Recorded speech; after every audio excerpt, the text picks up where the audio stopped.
रासायनिक बदल म्हणतो, त्याला आपण काय म्हणतो, रासायनिक बदल म्हणतो. रासायनिक अभिक्रिया म्हणजे अशी अभिक्रिया असते की जी घडताना काही पदार्थांमधील रासायनिक बंधाचं विभाजन होऊन नवीन रासायनिक बंध तयार होतात.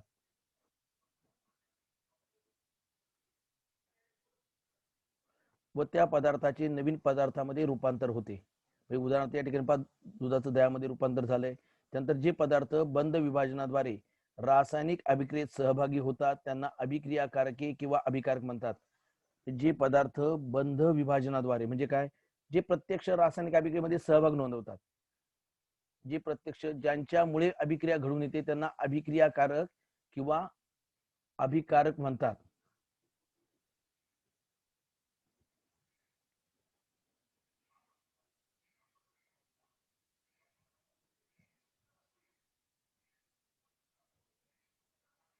रासायनिक पदार्थांमुळेच त्या ठिकाणी काय घडते, रासायनिक अभिक्रिया. आणि जे पदार्थ, ज्या पदार्थांच्या उपस्थितीमुळे नवीन पदार्थ तयार होतोय, म्हणजे रासायनिक अभिक्रियेचा परिणाम म्हणून नवीन बंध तयार होऊन जे पदार्थ नव्याने तयार होतात त्यांना उत्पादित म्हणतात. म्हणजे या ठिकाणी पहा, या अभिक्रियाकारकांपासून उत्पादिते तयार होतात. अभिक्रियाकारकांपासून काय तयार होतात, उत्पादिते तयार होतात.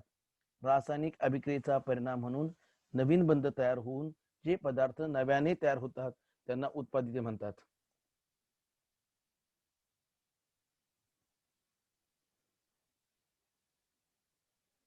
उदाहरणार्थ कोळशाचा हवेत ज्वलन होऊन कार्बन डायऑक्साईड वायू तयार होतो. कोळशाचा हवेत ज्वलन होऊन कार्बन डायऑक्साईड वायू तयार होतो. याच्यामध्ये काय होतं, कोळसा अधिक ऑक्सिजन, कोळशामध्ये असणारा कार्बन अधिक ऑक्सिजन हे अभिक्रियाकारक आणि यांच्यापासून काय तयार होतं, उत्पादित कार्बन डायऑक्साईड हे उत्पादित तयार होतं.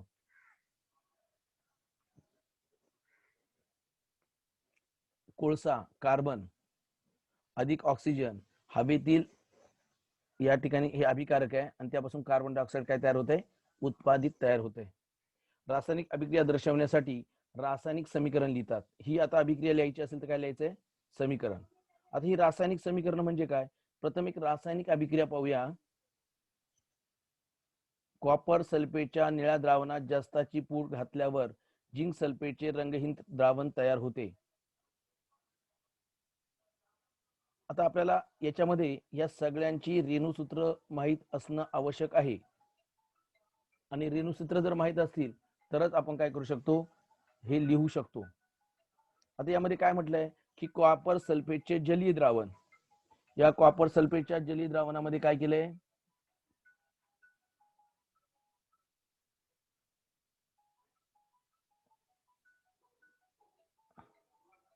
कॉपर सल्फेटच्या जलीय द्रावणामध्ये म्हणजेच काय केलंय, पाण्यातील द्रावणामध्ये जास्ताची भुकटी टाकली. म्हणजे कॉपर सल्फेटचे जलीय द्रावण अधिक जास्ताची भुकटी बरोबर झिंक सल्फेटचे जलीय द्रावण तयार होतं आणि त्या ठिकाणी कोणता धातू तयार होतोय, तांबे तयार होतोय.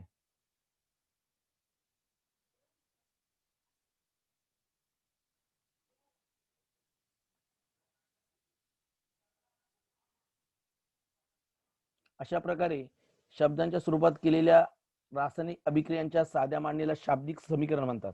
हे शब्दाद्वारे केलेले आहे. कॉपर सल्फेट अधिक जास्ताची भुकटी त्यापासून तयार झालं झिंक सल्फेट अधिक तांब. म्हणजे अशा प्रकारची जी मांडणी आहे त्याला आपण काय म्हणतोय, शाब्दिक स्वरूपामध्ये मांडणी. याला आपण काय म्हणतोय, शाब्दिक स्वरूपामध्ये मांडणी. आणि यालाच काय म्हणतात, शाब्दिक समीकरण. याला म्हणतात शाब्दिक समीकरण.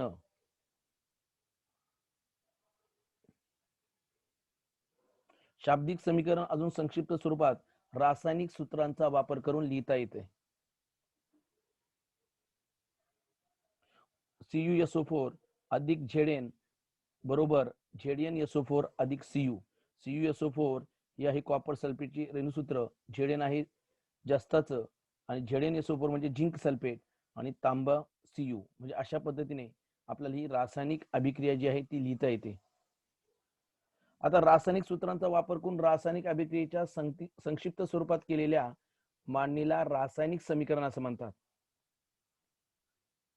रासायनिक सूत्रांचा वापर करून या ठिकाणी मांडणी केली. आता वरील क्रियेमध्ये कॉपर सल्फेट CuSO4 व जस्त ही अभिक्रियाकारक आहेत. ही काय आहेत? अभिक्रियाकारक. व रंगहीन झिंक सल्फेटचे द्रावण ZnSO4 आणि या ठिकाणी जे तयार झाले तांब हे आहे उत्पादित. म्हणजे ही रासायनिक, ज्यांच्यामुळे रासायनिक अभिक्रिया घडून येते त्यांना म्हणतात अभिकारक किंवा अभिक्रियाकारक. आणि जो नवीन पदार्थ तयार होतोय त्याला आपण काय म्हणतो? उत्पादिते. म्हणजे या ठिकाणी जास्ताचं सल्फेट म्हणजे झिंक सल्फेट आणि तांब हे काय आहे? उत्पादित आहे. हे काय आहे? हॅलो सर, काय रे, काय होतंय? करणचा फोन आला होता. करण म्हणला मी जॉईन नाही होत त्याला. ठीक आहे, चल त्याला परत ट्राय कर, सांग.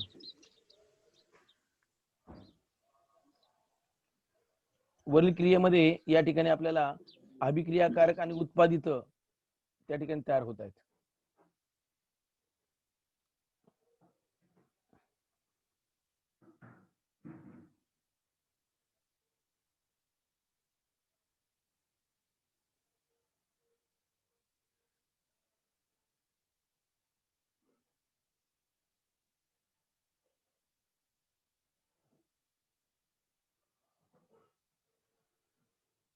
आता याच्यामध्ये आपण जर पाहिलं तर रासायनिक समीकरणांचं लेखन करताना जी वेगवेगळ्या प्रकारची काळजी घ्यावी लागते, त्या काळजीमध्ये प्रामुख्याने तर आपल्याला कोणकोणत्या गोष्टी माहित असल्या पाहिजे. तर हे समीकरणांचं लेखन करताना पुढील संकेत पाळले जातात. याच्यामध्ये संकेत क्रमांक 1 जो आहे, रासायनिक समीकरण लिहिताना अभिक्रियाकारके डाव्या बाजूला आणि उत्पादिते उजव्या बाजूला लिहितात. ही अभिक्रियाकारक आहे, ही डाव्या बाजूला आपल्या डाव्या हाताकडे, आणि उत्पादित जी आहेत आपल्या उजव्या हाताकडे. म्हणजे अशा पद्धतीने त्यानंतर अभिक्रियाकारकांपासून, ही अभिक्रियाकारके यांच्यापासून उत्पादितांच्या दिशेला जाणारा बाण या दोघांच्या मध्ये दर्शवला जातो. आणि हा बाण रासायनिक अभिक्रियेची दिशा दर्शवतो. म्हणजे कुठून कुठे होतो रासायनिक अभिक्रिया पहा. म्हणजे ह्या अभिक्रियाकारकांपासून ही उत्पादिते तयार झाली असा हा बाण दर्शवतो, बाणाचं टोक.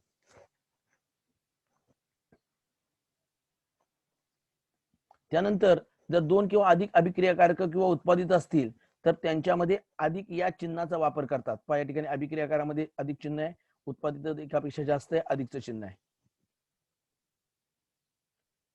उदाहरणार्थ कॉपर सल्फेट आणि जस्त या अभिक्रियाकारकांमध्ये जास्ताचं सल्फेट झिंक सल्फेट अधिक तांब या उत्पादनामध्ये अधिक चिन्ह दाखवलेलं आहे.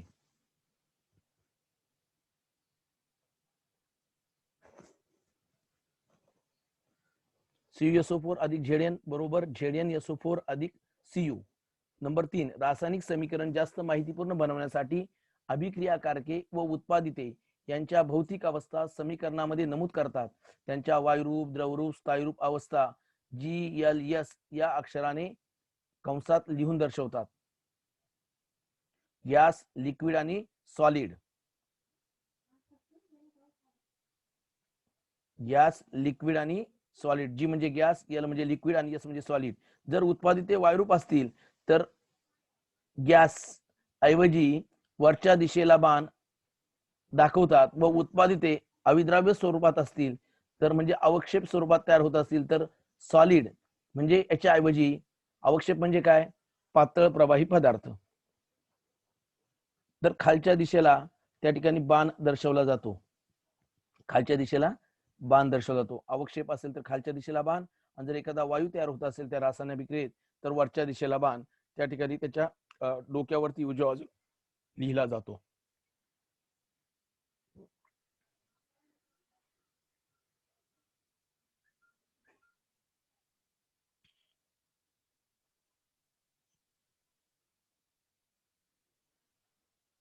जर अभिक्रियाकारके आणि उत्पादिते पाण्यातील द्रावणाच्या स्वरूपात त्यांना जलीय द्रावण म्हणतात. आणि जलीय म्हणजे काय? ॲक्वियस.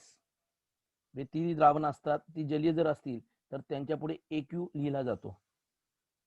पाण्यातील द्रावण, जलीय द्रावण ज्याला म्हणूया. म्हणजे कॉपर सल्फेट हे आहे जलीय द्रावण, जस्त आहे सॉलिड म्हणजे स्थायू, ZnSO4 आहे पाण्यातील द्रावण, आणि तयार होणारा तांबा आहे सॉलिड म्हणजे धातू आहे.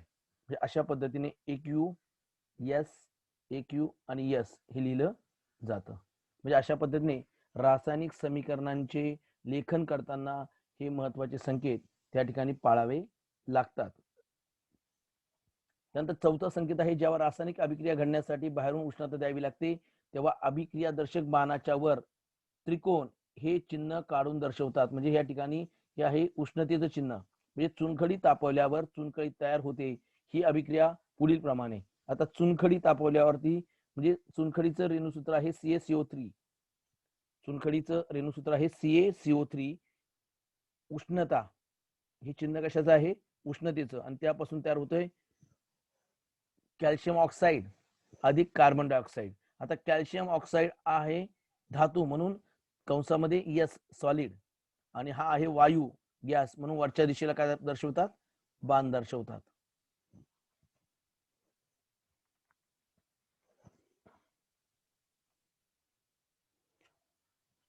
म्हणजे कॉपर सल्फेटचे जलीय द्रावण व जस्ताची पूड यांच्यात अभिक्रिया होताना उष्णता बाहेर पडते, हे खालील प्रमाण दर्शवतात. आता ही वेगळी अभिक्रिया आहे.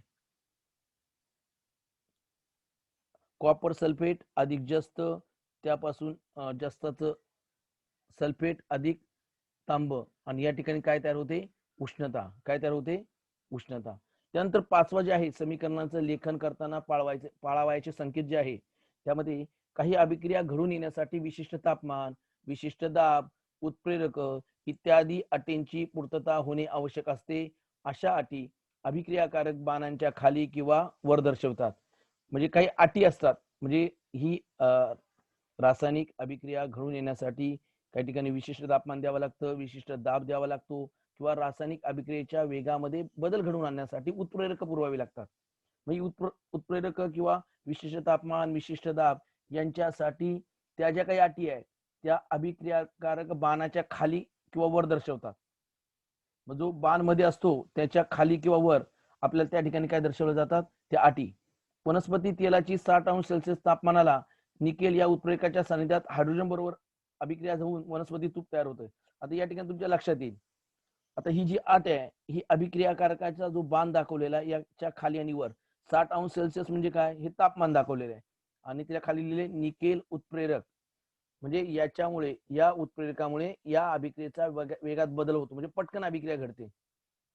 ज्या पदार्थाच्या केवळ उपस्थितीमुळे रासायनिक अभिक्रियेच्या वेगात बदल होतो त्याला उत्प्रेरक म्हणतात. आणि हा उत्प्रेरक या ठिकाणी ही रासायनिक अभिक्रिया घडून आणण्यासाठी मदत करतो. व हे उत्प्रेरक किंवा ह्या अटी कुठे लिहिल्या जातात? तर या अभिक्रियाकारकाचा जो बाण आहे त्याच्या खाली आणि वर लिहिल्या जातात. याशिवाय अभिक्रियाकारकाविषयी, उत्पादितांविषयी असणारी विशेष माहिती किंवा त्यांची नावं त्यांच्या सूत्राखाली लिहितात. विशेष जर माहिती असेल तर त्यांच्या सूत्राखाली लिहितात. उदाहरणार्थ, तांब्याची सहंत नायट्रिक आम्लाबरोबर अभिक्रिया केली असता तांबूस रंगाचा विषारी नायट्रोजन डायऑक्साईड वायू तयार होतो. याच्यामध्ये पहा, ही अभिक्रिया लिहिताना आता विशेष बाब जर असेल, विशेष माहिती म्हणजे तांब अधिक HNO3 नायट्रिक आम्ल. आता हे नायट्रिक आम्ल दोन प्रकारचं असतं, एक असतं विरल आणि दुसरं असतं सहत. या ठिकाणी पहा, ही विशेष बाब या ठिकाणी लिहिलेली आहे. त्यापासून कॉपर नायट्रेट अधिक नायट्रोजन डायऑक्साईड अधिक पाणी ही अभिक्रिया ही उत्पादित या अभिक्रियाकारकांपासून तयार होतात.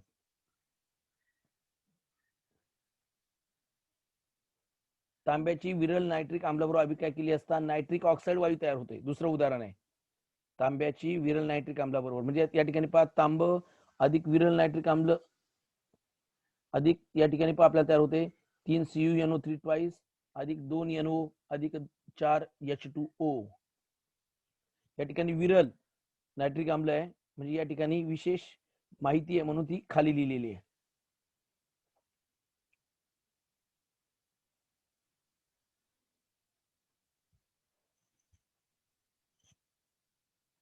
आता रासायनिक समीकरणांचं संतुलन करणे.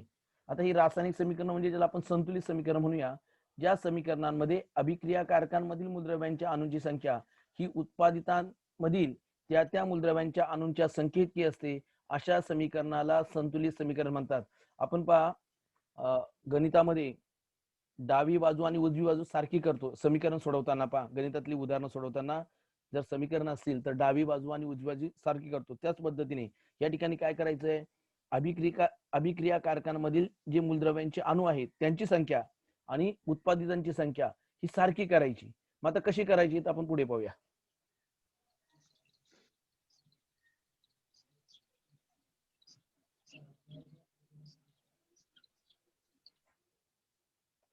आता संतुलित समीकरण पाहूया. सोडियम क्लोराईड आणि सिल्वर नायट्रेट यांच्यातील रासायनिक अभिक्रिया पाहूया. AgNO3 अधिक NaCl बरोबर AgCl अधिक NaNO3. याच्यामध्ये पांढऱ्या रंगाचा अवक्षेप तयार होतोय. खालच्या दिशेला बाण दाखवलेला आहे.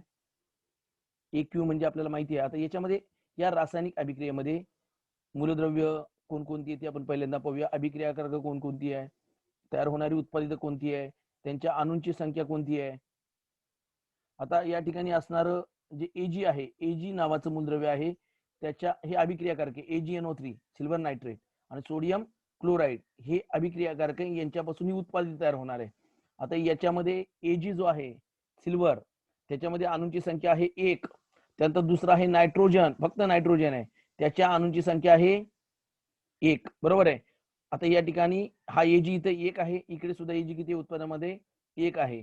आता इथं नायट्रोजन इथं 1 आहे आणि इकडे किती आहे नायट्रोजन, हा 1 आहे. हा Na नाही बरं का, हा Na म्हणजे सोडियम वेगळा, इकडला सोडियम वेगळा, हा N फक्त, दोन्हीकडे 1-1च आहे.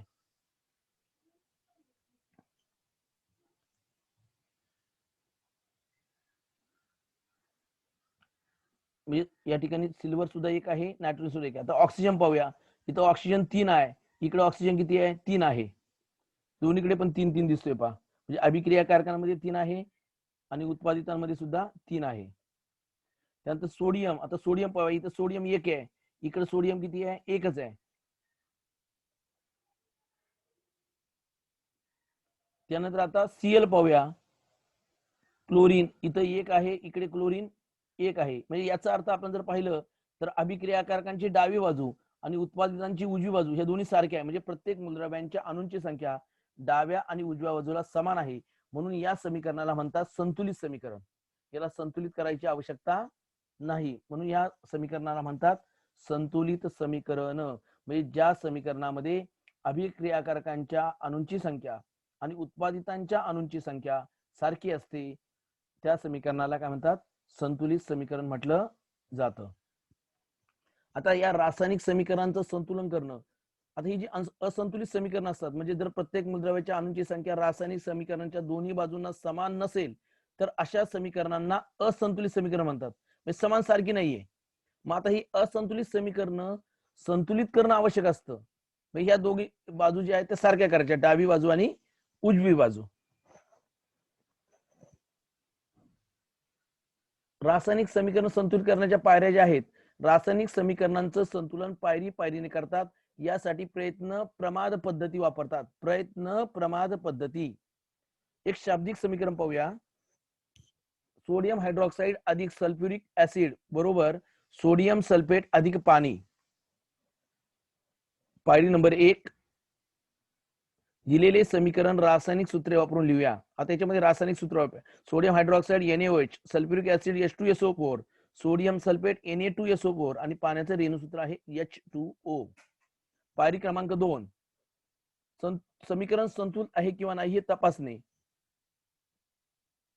यासाठी समीकरणाच्या दोन बाजूंच्या विविध मूलद्रव्यांच्या अणुसंख्येची तुलना करतात. जसे की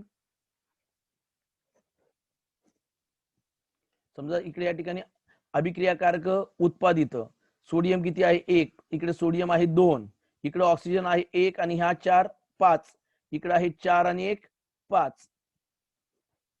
त्यानंतर हायड्रोजन आहे 1 3 आणि इकडे किती आहे हायड्रोजन 2 आणि सल्फर आहे इथं 1, इथं आहे 1. आता याच्यामध्ये जर आपण पाहिलं तर दोन्ही बाजूंना सर्व मूलद्रव्यांची अणुसंख्या समान नाही, समीकरण संतुलित नाही. पायरी क्रमांक 3. समीकरणाच्या संतुलनाची सुरुवात ज्या संयुगात जास्त रेणू अणू आहेत त्या संयुगापासून करणे सोयीचे असते. तसेच या संयुगातील ज्या मूलद्रव्यांचे अणू दोन बाजूंना असमान असतात त्या मूलद्रव्याचा विचार प्रथम करणे सोयीचे असते. दोन बाजूला असमान अणू असतील. आता वरील समीकरणामध्ये Na2SO4 आणि H2SO4 या दोन्ही संयुगात प्रत्येकी 7 याप्रमाणे जास्तीत जास्त अणू आहेत. 7 आहे पहा याच्यामध्ये. आपण Na2SO4 ची निवड करू, यामध्ये सोडियमच्या अणूंची संख्या समान करू. हे लक्षात ठेवा की अणुसंख्येचं संतुलन करताना संयुगाचे सूत्र बदलून चालणार नाही. संयुगाचं सूत्र बदलता येत नाही, लक्षात ठेवा. आता यामध्ये सोडियमची अणुसंख्या NaOH मध्ये आहे 1 आणि इकडे सुरुवातीला 1 आहे. आता संतुलनासाठी आपल्याला 2 करायचे, मग या ठिकाणी याला 2 आणि गुणावं लागेल. इकडे किती गुणावं लागेल? 2 आणे. आता या ठिकाणी 2 आहे, इथं 2 आहे, म्हणजे सोडियमची अणुसंख्या 2 करण्यासाठी NaOH ला 2 हा सहगुणक लावावा लागेल. याच्या पुढे किती लावायचं सहगुणक? 2. सोडियम हायड्रॉक्स म्हणजे इथे लिहिलं 2 NaOH अधिक H2SO4 बरोबर Na2SO4 अधिक H2O. आता ही झाली एक पायरी.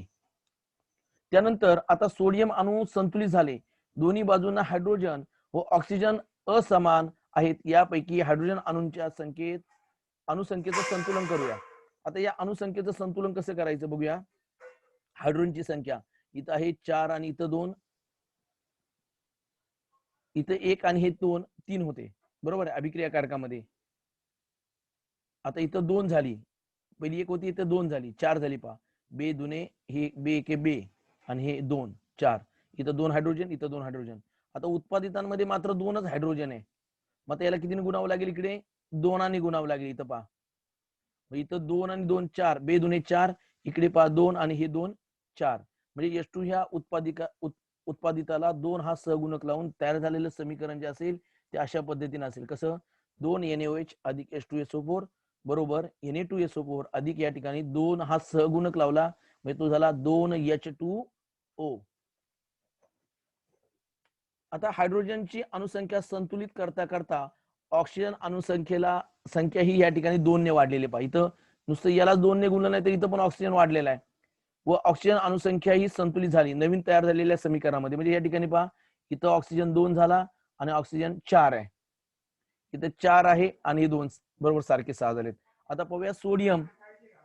सोडियम सोडियम आता सोडियम जो आहे याच्यामध्ये आपल्या लक्षात येईल अभिक्रियाकारकांमध्ये डाव्या बाजूला सोडियम आहे 2 आणि उत्पादितामध्ये सुद्धा सोडियम किती आहे? 2. ऑक्सिजन या ठिकाणी 6 आहे, इकडे ऑक्सिजन हे बघा, हे 4 ऑक्सिजन आणि हे 2 ऑक्सिजन असे 6 आहेत. इकडे पाहूया, इकडे 4 ऑक्सिजन आणि हे 2 सहगुणकांनी गुणल्यानंतर हे 2 ऑक्सिजन म्हणजे 6 आहेत. त्यानंतर हायड्रोजन या ठिकाणी पहा, हायड्रोजन इथे 2 आणि हे 2 4 आहेत. इकडे सुद्धा पाहूया हायड्रोजन किती आहेत? बे दुने 4 आहेत. त्यानंतर सल्फर, सल्फर इथे एकच आहे आणि इथं सुद्धा सल्फर किती? एकच आहे. म्हणजे दोन्ही बाजूंच्या मूलद्रव्यांची अणुसंख्या समान झाली, म्हणजे हे समीकरण आता संतुलित झालेलं आहे. आता अंतिम संतुलित समीकरण पुन्हा आपण लिहूया. 2 NaOH अधिक H2SO4 बरोबर Na2SO4 अधिक 2 H2O. अशा रीतीने पायरी पायरीने एकेका मूलद्रव्याच्या अणुसंख्येचं संतुलन करण्यासाठी योग्य तो गुणक लावून असंतुलित रासायनिक समीकरणापासून संतुलित समीकरण मिळवतात. रासायनिक अभिक्रियेमध्ये अभिक्रियाकारकांमधील काही रासायनिक बंध तुटतात व काही नवीन रासायनिक बंध तयार होऊन अभिकारकांचे रूपांतर उत्पादितांमध्ये होते. या ठिकाणी आपल्या लक्षात येईल ह्या अभिकारकांपासून काय तयार झालेले? उत्पादित तयार झालेली आहे. काय तयार झालेली आहे? उत्पादित तयार झालेली आहेत.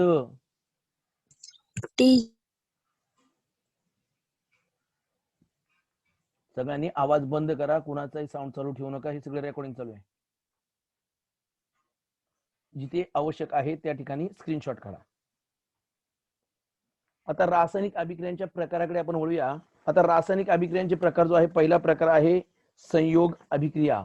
आता संयोग अभिक्रिया समजून घेण्यासाठी आपल्याला कृती क्रमांक 1, एका परीक्षा नळीमध्ये थोडे हायड्रोक्लोरिक आम्ल घ्या, या परीक्षा नळीला थोडी उष्णता द्या, एक काचकांडी अमोनियाच्या द्रावणात बुडून ती त्या परीक्षा नळीच्या तोंडावर धरा. आता काय होणार आहे पहा, या हायड्रोक्लोरिक आम्लाला उष्णता दिलेली आहे, त्या ठिकाणी अमोनियाच्या द्रावणात बुडवलेली काचकांडी फक्त ओली केलेली आहे, ही याच्या तोंडासमोर धरायची. म्हणजे याला उष्णता दिल्यानंतर याच्यातून कुठला तरी वायू बाहेर पडणार आहे आणि या काचकांडीला लागलेला अमोनिया, या दोघांची अभिक्रिया होणार आहे. पाहूया पुढे काय घडतं.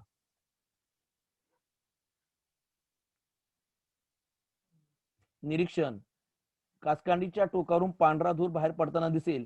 परीक्षा नळी तापवल्याने त्या ठिकाणी हायड्रोक्लोरिक अम्लाच्या वाफा बाहेर पडतात. त्याची या ठिकाणी असणाऱ्या अमोनिया बरोबर अभिक्रिया होते आणि अमोनिया वायू व हायड्रोजन क्लोराईड वायू यांच्यातील अभिक्रियेने अमोनियम क्लोराईड हा क्षार तयार होतो. अमोनियम क्लोराईड ज्याला आपण नवसागर म्हणतो, नवसागर हा क्षार त्या ठिकाणी तयार होतो. पण लगेचच संगणनाने त्याचे स्थायू रूपात म्हणजेच पांढऱ्या धुरात रूपांतर होते. ही अभिक्रिया लिहिताना अमोनिया NH3 अधिक HCl बरोबर NH4Cl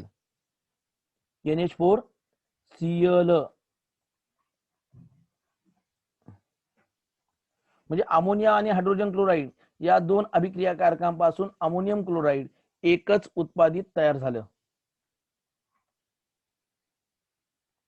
कृती क्रमांक 2, मॅग्नेशियम धातूची फीत चिमट्यात पकडून तिचे टोक प्रज्वलित करा. म्हणजे ते काय करायची, पेटवायची, त्याला उष्णता द्यायची. निरीक्षण, हवेमध्ये जळून मॅग्नेशियम ऑक्साईडची पांढरी भुकटी तयार होते. मॅग्नेशियमची हवेतील ऑक्सिजन बरोबर अभिक्रिया घडते. समीकरण 2Mg अधिक O2 बरोबर मॅग्नेशियम ऑक्साईड. अनुमान, या अभिक्रियेत मॅग्नेशियम व ऑक्सिजन यांचा संयोग होऊन मॅग्नेशियम ऑक्साईड हे एकमेव उत्पादित तयार होते. कृती क्रमांक 3, एका चंचू पात्रामध्ये अर्धे भरेल इतके पाणी घ्या. त्यामध्ये चुनकळी म्हणजेच कॅल्शियम ऑक्साईड CaO चे काही खडे टाका. निरीक्षण, कॅल्शियम ऑक्साईड आणि पाणी यांच्या संयोगाने कॅल्शियम हायड्रॉक्साईड CaOH तयार होते व भरपूर उष्णता बाहेर पडते. त्याला कुठली उष्णता पुरवली नाही, परंतु ते भांड गरम होतं. म्हणजे CaO कॅल्शियम ऑक्साईड अधिक पाणी बरोबर CaOH कॅल्शियम हायड्रॉक्साईड अधिक उष्णता. ही अभिक्रिया जी आहे उष्मादायी अभिक्रिया आहे. जेव्हा एखाद्या अभिक्रियेमध्ये दोन किंवा अधिक अभिक्रियाकारकांचा रासायनिक संयोग होऊन एकच उत्पादित तयार होते तेव्हा त्या अभिक्रियेला संयोग अभिक्रिया म्हणतात.